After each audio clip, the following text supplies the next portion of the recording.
Assalamu alaikum and welcome to the sixth episode of Amor Towles, Gentlemen in Moscow.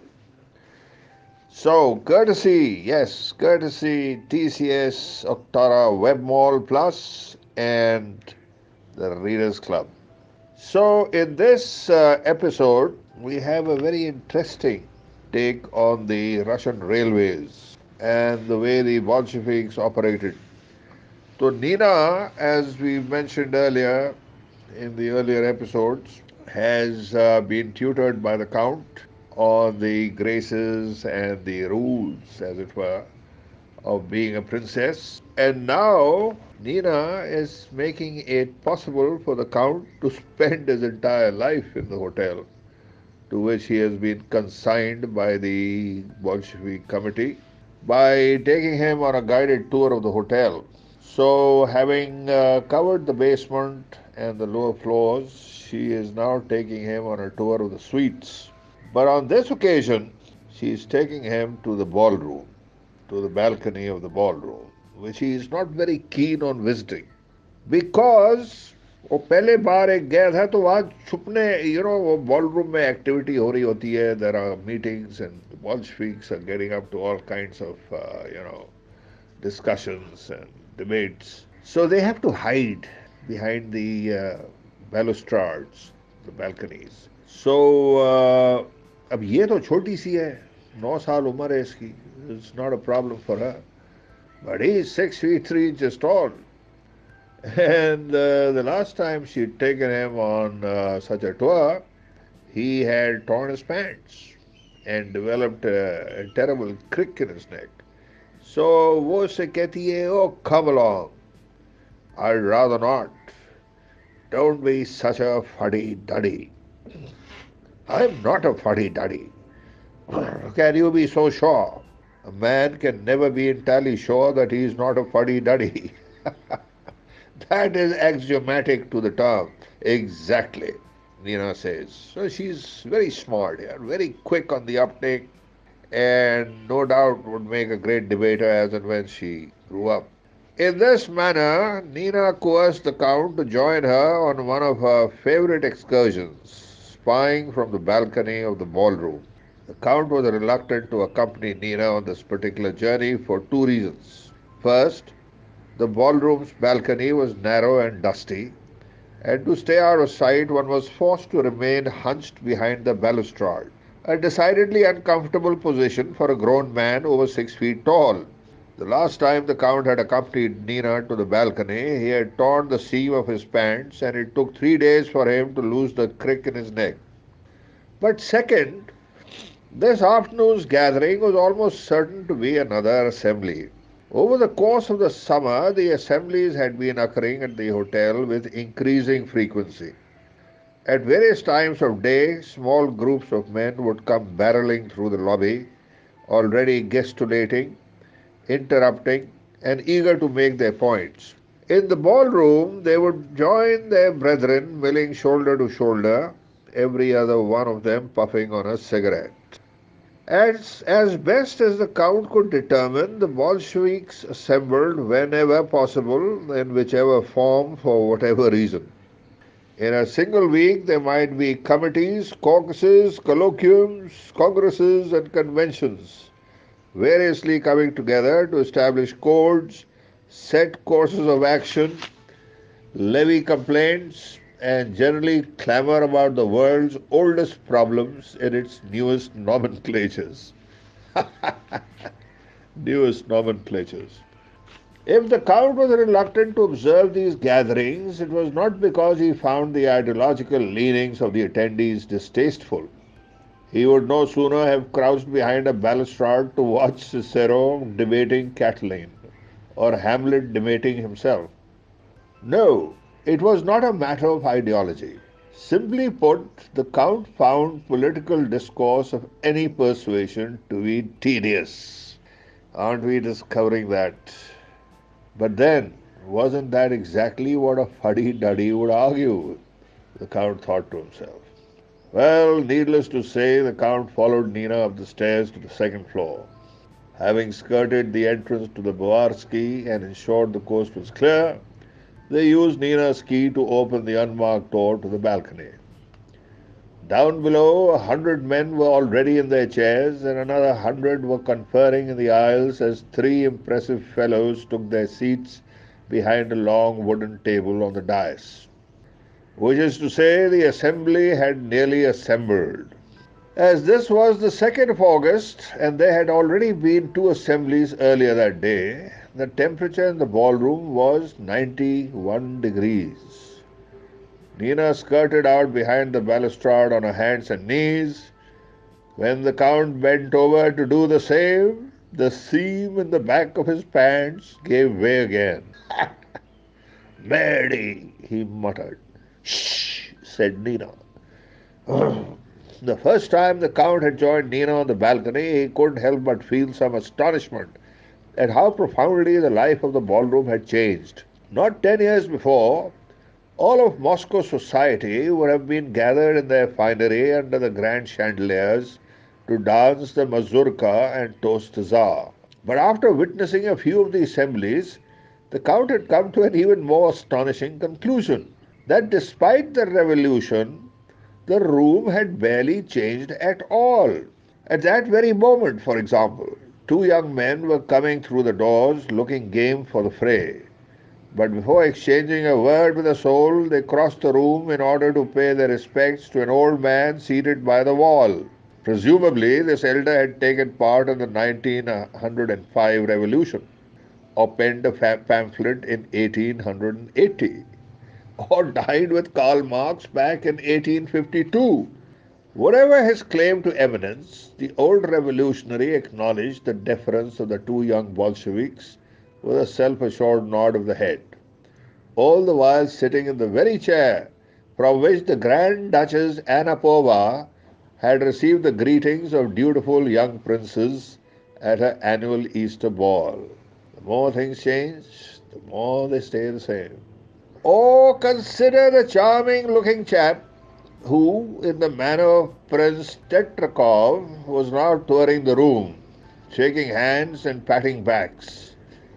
Having systematically made an impression in every corner, with a weighty remark here and a witty remark there, he now excused himself for just a moment, but once through the door he will not reappear, for having ensured that every one in the ballroom has noted his attendance, he will now head off to an altogether different sort of assembly, one that is to take place in a cozy little room in the Arbat.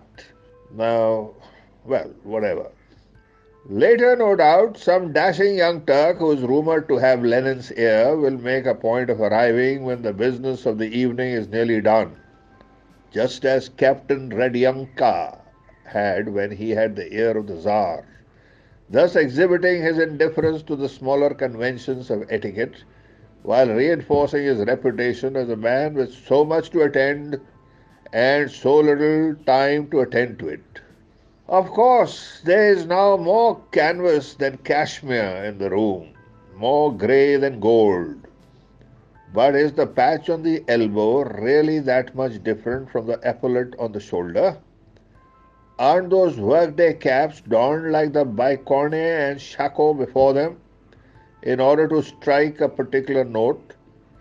Or take that bureaucrat on the dais with his gavel. Surely he can afford a tailored jacket and a creased pair of pants. If he is wearing this ragged fare, it is in order to assure all assembled that he too is a hardened member of the working class. Aha! As if hearing the Count's thoughts, the secretary suddenly rapped his gavel on the tabletop,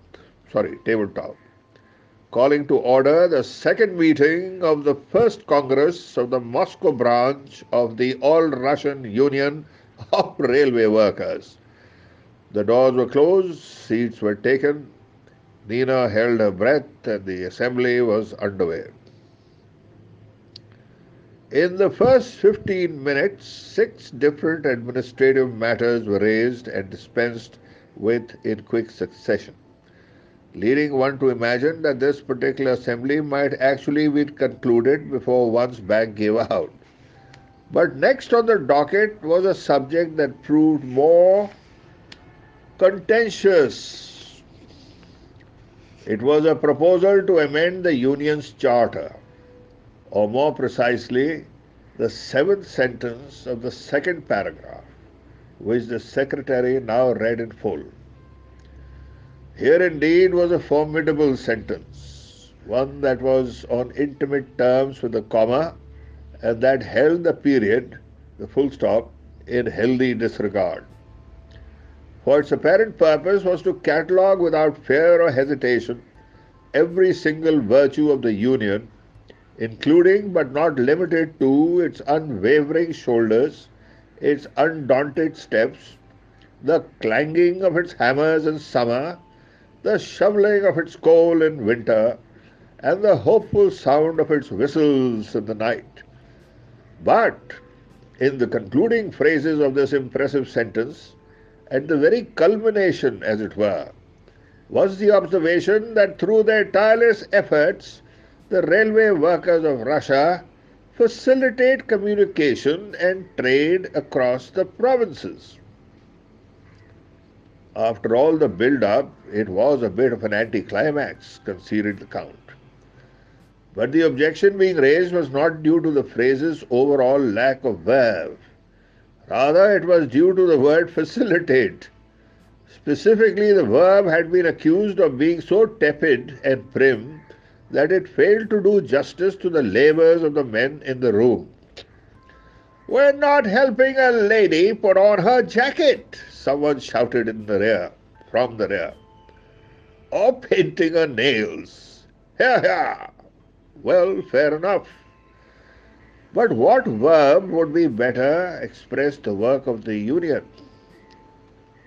What verb would do justice to the sweaty devotion of the engineers, the unflagging vigilance of the brakemen, and the rippling muscles of those who had laid the tracks?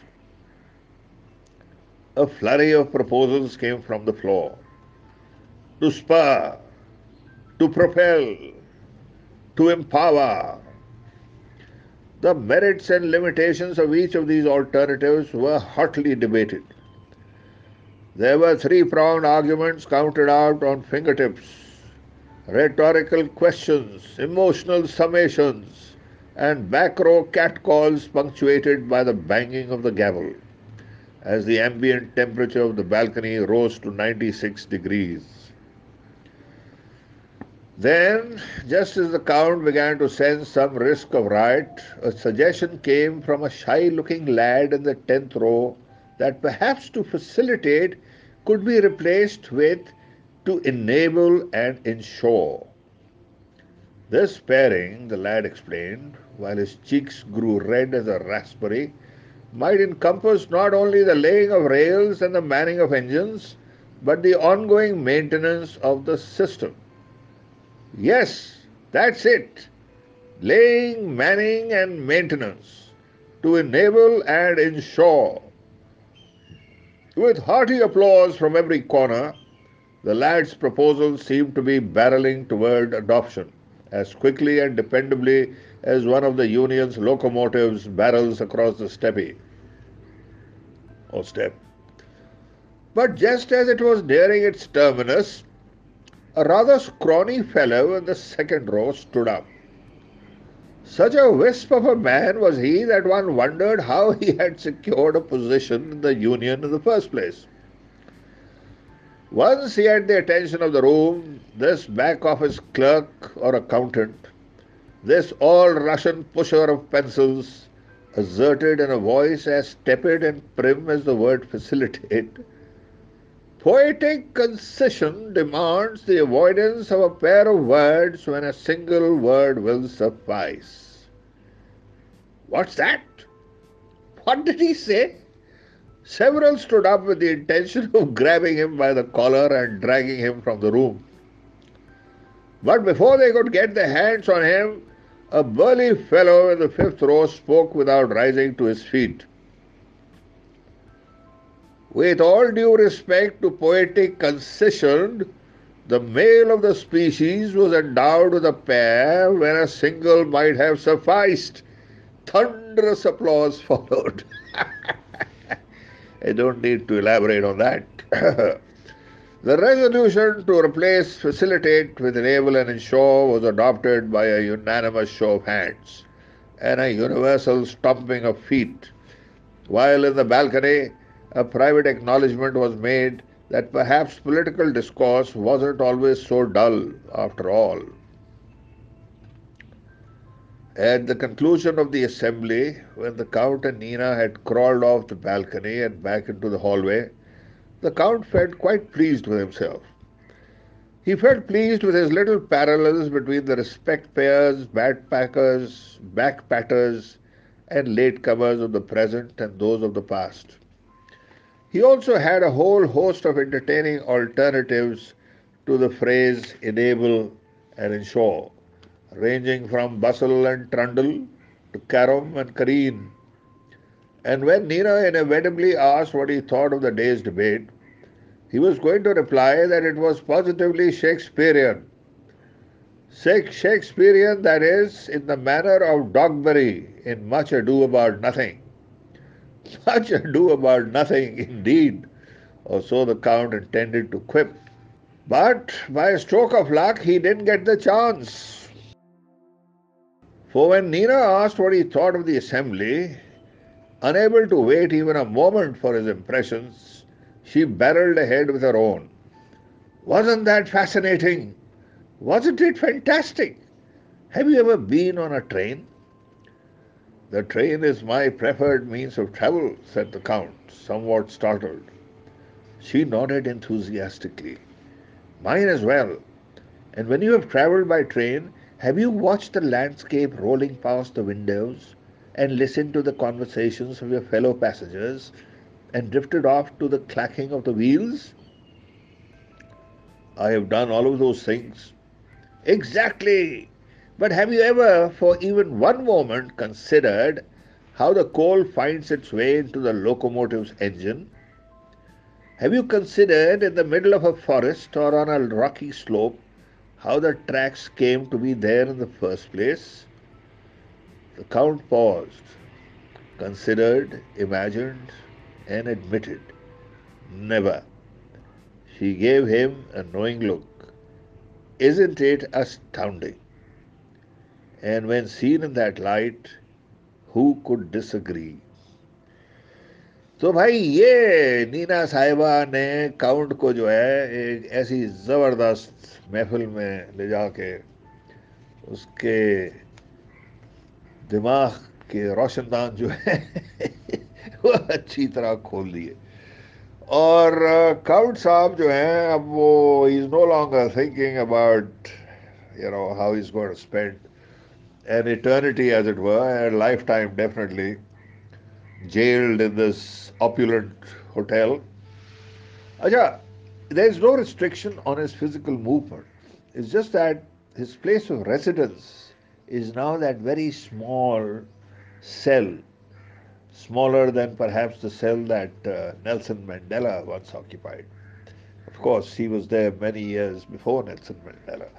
So the Count Saab is, having a whale of a time, and Nina is going to be part of his life right through this process, and we'll have more of that. और बीच में नीना साहिबा गायब हो जाती हैं picture से, उनकी शादी हो जाती है, वो कहीं निकल जाती हैं कलेक्टिव फार्मिंग के चक्कर में. But before she does that she meets him after N extended spell. खैर इस सब के बारे में आपको फिर अगले एपिसोड में बताऊंगा, episode 7, which we'll probably take a break from Nina and we'll introduce you to the teammates जो triumvirate पैदा हो गई थी between the chef and the maitre d' of the Boyarsky and the Count himself, who took upon himself the task of becoming the captain of the Boyarsky and seating people, exhibiting a high degree of dignity of labor. Anyway, until the next time, Allah Hafiz.